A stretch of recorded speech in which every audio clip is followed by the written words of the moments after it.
After I made my mask videos, I had a couple people ask me questions about whether or not masks are actually effective in preventing disease. And my answer is yes and no. To understand what the yes and no means, you have to understand a little bit about the way that diseases spread, whether it's COVID-19, whether it's influenza, or the annual common colds that may spread through society. So, to understand exponential spread, I really like there's an ancient Indian parable of a young lady, a little girl who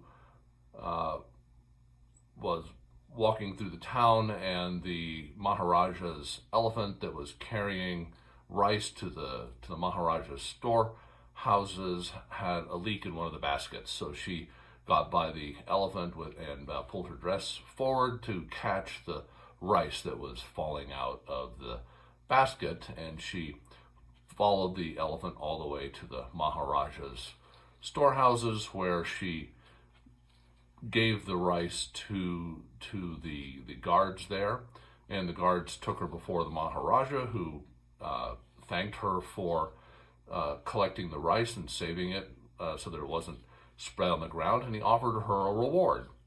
And she said, "Okay, you can reward me with 1 grain of rice." And the Maharaja said, "No, 1 grain of rice is not proportionate to what you've done to help me, because you gathered all this rice that was pouring out of the basket that would have been lost on the streets." And so she said, "Okay, well, if not 1 grain of rice, then give me 1 grain of rice today, and then double it every day for the next 30 days. So tomorrow you give me 2 grains of rice, the following day you give me 4 grains of rice, etc." The Maharaja thought this was an exceedingly reasonable request from this little girl. Apparently he hadn't studied calculus. The result, of course, of doubling at that rate for 30 days is on the 30th day, she actually was owed in excess of 530 million grains of rice. So they think a million grains of rice takes up about 6.5 gallons. So by today's standards, 530 million grains of rice would fill approximately 2,700 or 2,700 30,000 gallon tanker train tanks.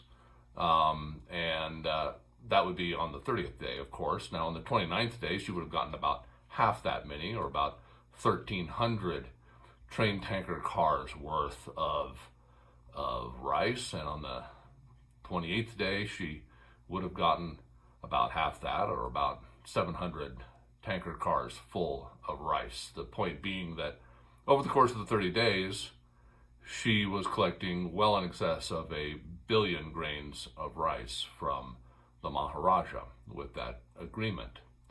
So with COVID-19, we think the spread is, for every infected person, approximately 3.5 people will develop the disease. And so you can see how when you're multiplying it by 3.5, and that then compounds every single day, over the course of 30 days left unchecked, it can spread to hundreds of millions of people, or over 1 billion people, theoretically. Now, disease doesn't spread or double the way that the grains of rice did for the little girl in the Indian parable, because disease runs into a population of people who have already been exposed and are immune to it. This happens every year with the new influenza strains that come out. That's actually why we vaccinate people as well, because it slows down the spread of influenza every year. It happens with the common cold, because the common colds change every year. And as they spread through society, that rate of doubling slows down, because it starts running into people who've already had the cold and are immune to it, and therefore will not spread it again to another person. So disease runs into something called herd immunity, which is exactly why we have vaccines.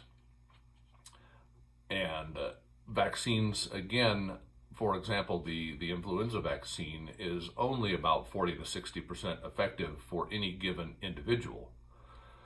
But if it's 40 to 60% effective and you've given it to millions of individuals, then there are still millions of individuals who are immune to the influenza, and when they're exposed to that influenza virus, they don't develop the disease and they don't spread it to additional people.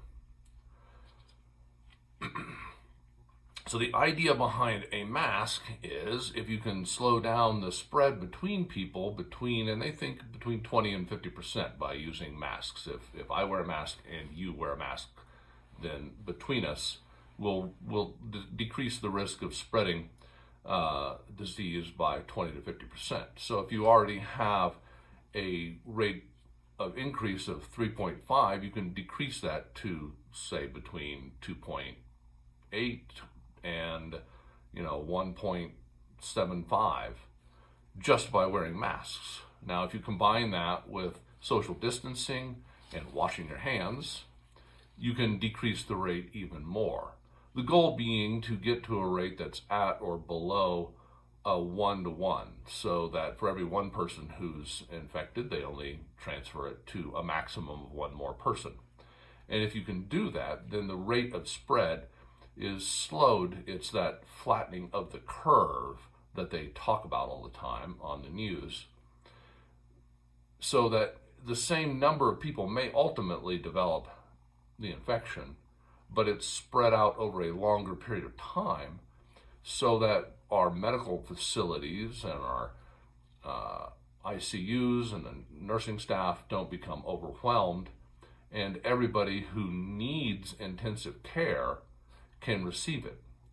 So the big game changer in modern medicine is that we have invented things like respirators. When the great influenza pandemic of 1918 occurred, we hadn't developed a good understanding of the disease. In fact, viruses were only barely known at that point. They had been crystallized. There was a tobacco virus that had been crystallized, but people didn't understand that there were human viruses that spread disease. They actually thought that influenza was spread by a bacteria that they cultured from people's throats, and they call it H.